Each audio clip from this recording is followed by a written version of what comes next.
Olá, bem-vindos a mais essa nossa conversa. Hoje a gente vai olhar para uma figura, talvez um pouco menos famosa que o Gideão, mas super importante na história, Zalmuna. Isso aí. Um dos reis midianitas que, bom, bateu de frente com o Gideão, né? Exatamente. Temos aqui uns materiais bem interessantes que ajudam a entender quem foi esse cara, o contexto da época. E aquele confronto todo com os israelitas que está lá no livro de Juízes. Pois é.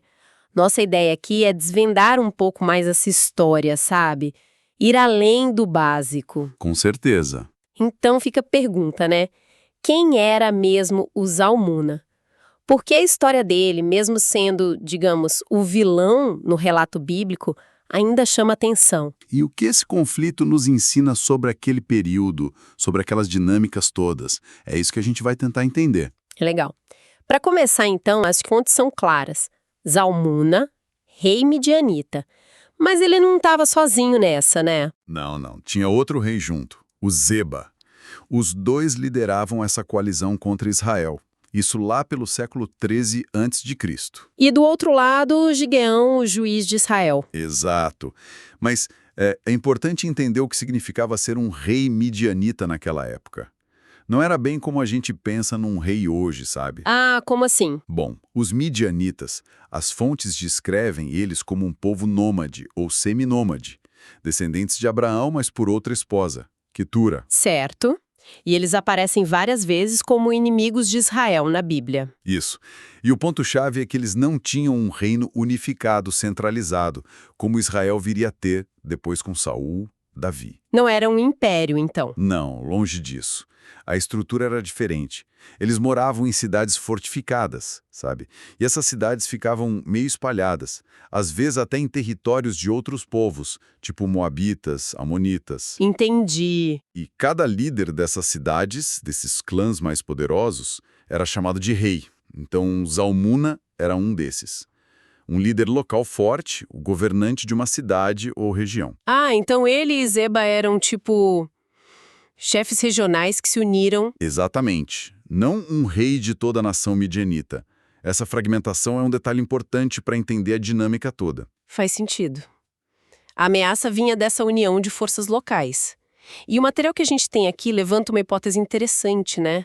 Sobre uma possível ligação familiar. Sim, menciona a possibilidade, embora a Bíblia não confirme diretamente, de Zalmuna ser pai de Zebe. Zebe, um dos comandantes midianitas que também foi capturado e morto depois. Exato. Se isso for verdade, dá uma camada a mais na história, né? Uma coisa meio tragédia familiar dentro da guerra. Nossa, com certeza. Mas pra gente entender bem esse conflito, precisa dar um passo atrás, né? Ver o que estava rolando antes. Precisa. As fontes lembram que Israel vinha de um período de 40 anos de paz. Uma paz conquistada lá atrás com a juíza Débora. 40 anos, é bastante tempo. Sim, mas essa paz acabou. O relato bíblico, como está no material, diz que os israelitas se afastaram das práticas religiosas deles, começaram a adorar deuses cananeus, Baal, Aserá. E aí, na interpretação do texto bíblico, veio a consequência.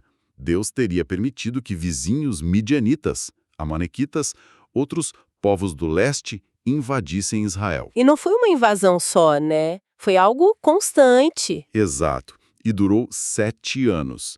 7 anos de opressão. As fontes descrevem isso de forma bem gráfica. Eles chegavam na época da colheita... Tipo gafanhotos, né? Destruindo tudo. Isso, destruindo as plantações, levando o gado. Imagina o impacto disso. Levou Israel a uma pobreza muito grande, muito medo. 7 anos.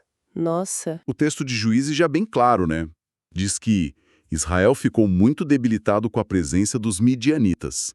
E aí, nesse desespero, os filhos de Israel clamaram ao Senhor. O clamor veio da necessidade extrema.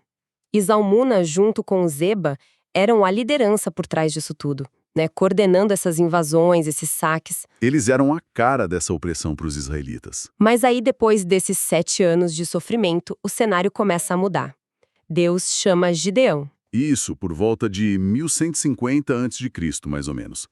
E justamente quando Zalmuna e Zeba estão lá, reunindo as tropas de novo no Vale de Jezrael, perto do Jordão. Prontos para mais uma invasão. Exato. E a resposta de Gideão, seguindo as ordens divinas que ele recebe no relato, é, bom, bem diferente do esperado. Diferente é pouco. Ele não junta um exército gigantesco, né? Pelo contrário, ele seleciona um grupo minúsculo, só 300 homens, das tribos de Manassés, Issacar, Naftali, Zebulon. 300. 300 contra um exército que devia ser enorme. Qual era o plano? O plano era totalmente focado no psicológico. Uma estratégia noturna. Ah, a famosa estratégia das tochas e trombetas. Essa mesma. Os 300 foram divididos em 3 grupos. Cada soldado recebeu 3 coisas: uma trombeta, um cântaro de barro vazio. E uma tocha acesa dentro do cântaro. Isso. Aí eles cercaram o acampamento midianita, que ficava perto do Monte Moré. E à meia-noite... Ação. Exato. Ao sinal de Gideão, todos ao mesmo tempo. Quebraram os cântaros, imagina o barulho, revelaram as tochas acesas e tocaram as trombetas com toda a força. E gritaram. Nossa, que cena! O barulho devia ser ensurdecedor. 300 trombetas, cântaros quebrando, os gritos e, de repente, luz por todo lado cercando eles no escuro. Pânico total. O relato descreve um caos absoluto no acampamento midianita. Eles foram tomados por um terror tão grande... Que começaram a lutar entre si. Exatamente. Na confusão, no escuro, achando que era um ataque massivo, eles se atacaram uns aos outros. Que loucura. Aí uma parte do exército debandou. Fugiu para um lado, para Bet-Sita, Abel-Meolá. Outra parte conseguiu atravessar o Jordão, tentou se reagrupar mais longe, em Carcor. Uma vitória incrível, baseada totalmente na tática e no medo. Mas não acabou aí, né? A perseguição continuou. Continuou firme. Aqueles que fugiram para oeste, para Bet-Sita, acabaram interceptados. Gideão tinha chamado o pessoal da tribo de Efraim para guardar as passagens do Rio Jordão. Esperto. E foi aí que pegaram 2 comandantes importantes, Oreb e Zebe. Aquele Zebe que talvez fosse filho dos Zalmuna. Ah, sim. E o que aconteceu com eles? Foram executados, e a narrativa diz que os locais onde eles morreram ganharam os nomes deles, Rocha de Oreb e Lagar de Zebe. Marcante, para simbolizar a derrota mesmo. Exato. Funciona como um memorial da vitória e da eliminação da liderança inimiga. Ok, então Oreb e Zebe foram eliminados, mas os chefões mesmo, Zalmuna e Zeba, ainda escaparam, né? Escaparam dessa primeira leva. Conseguiram cruzar o Jordão com o que sobrou do exército. As fontes falam em uns 15 mil soldados ainda, um número considerável. 15 mil? Ainda era muita gente. Para onde eles foram? Se reagruparam em Carcor, uma área mais a leste, perto de Noba e Jobiá. Provavelmente achavam que ali estariam seguros, longe da confusão inicial. Mas Gideão não desistiu. De jeito nenhum. Ele e os 300 homens dele, mesmo cansados, atravessaram o Jordão também. Foram atrás. Uau, que persistência. Enfrentar 15 mil com 300 de novo? Pois é. A determinação de Gideão é um ponto forte aqui. E teve outro confronto. Um ataque surpresa de novo, lá a leste de Noba e Jogbeá. E Gideão venceu de novo. Venceu.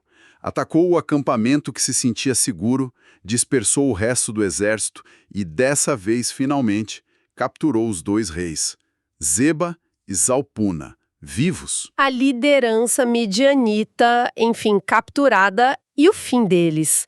É uma das cenas mais fortes da história toda, né? Sem dúvida. É um momento bem tenso e cheio de significado. No caminho de volta, Gideão manda o filho mais velho dele, Jéter, executar os reis. Por que o filho? Talvez um costume da época para iniciar o jovem na guerra, ou para humilhar ainda mais os reis derrotados. Não sabemos ao certo. Mas o Jéter, que era jovem, hesita. Ele não consegue. Não. O texto diz que ele teve medo, não puxou a espada. Talvez por ser jovem, talvez por respeito aos reis, mesmo derrotados, ou só por não ter estômago para aquilo. Interessante essa hesitação. E como os Zalmuna e Zeba reagem? É aí que a cena fica mais intensa ainda. Vendo o rapaz hesitar, os 2 reis, Zeba e Zalmona, falam diretamente com Gideão. O que eles dizem? O texto de Juízes cita: "Levanta-te tu e mata-nos, porque qual homem tal a sua valentia?"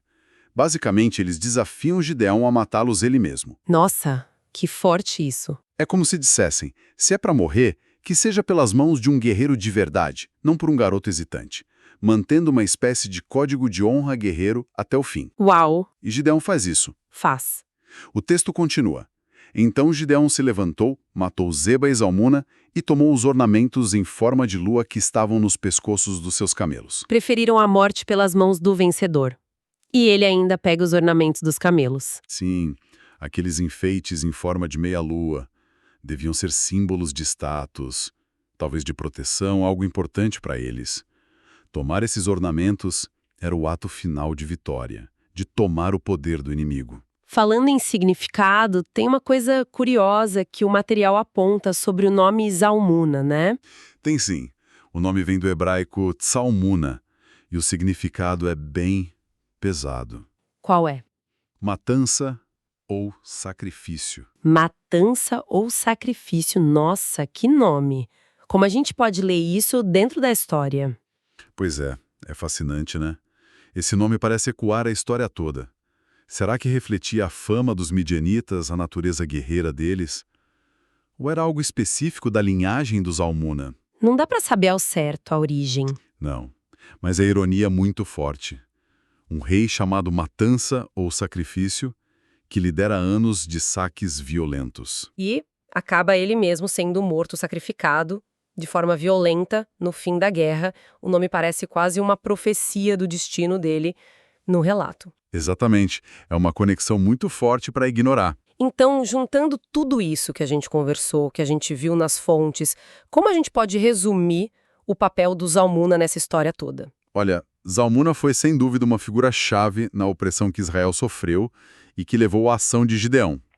Ele representa essa liderança medianita que, mesmo sendo fragmentada, não unificada... Ainda assim causou muito estrago.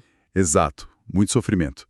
E a derrota dele e de Zeba, pelas mãos de Gideão, com aquelas táticas inesperadas e vistas como divinas... Marcam a virada de jogo total na história de Juízes. Total. E se a gente olha para o livro de Juízes como um todo, essa história de Zalmuna, Zeba e Gideão é o exemplo clássico daquele ciclo que o livro apresenta, né? Aquele. Israel se afasta de Deus, aí sofre opressão de inimigos, no caso os midianitas, liderado por Zalmuna e Zeba. Aí o povo clama por ajuda. E Deus levanta um libertador, um juiz, que nesse caso foi Gideão. Isso. Que derrota os opressores e traz paz de volta, pelo menos por um tempo. Entendi. E a história do Zalmuna também toca em temas bem profundos, né? A questão da fé, da obediência.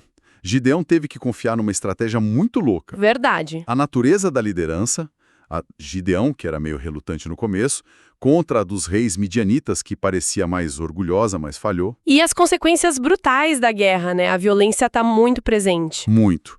E, claro, a interpretação constante dos eventos como tendo uma mão divina ali julgando e intervindo.